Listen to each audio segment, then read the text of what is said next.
and their children. So, under any conclusion, the church should be a family of faith. A real community where burdens are shared. Friendship, support is needed as a journey na faith. As a church, matag siya itong mga kuhan. Pinanggan mo na kailangan.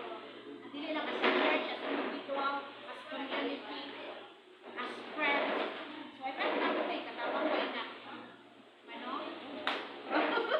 Ano, say na kayo welfare mo nga. Nag-feeding, outreach. Diba? Help na kayo naman. So, as Christians, kita mga kuhan mata, kita mo encourage. Amen? Kita magnauna, kita mo yung mga kuhan ha, na hopeless or sa baba, that I always encourage you.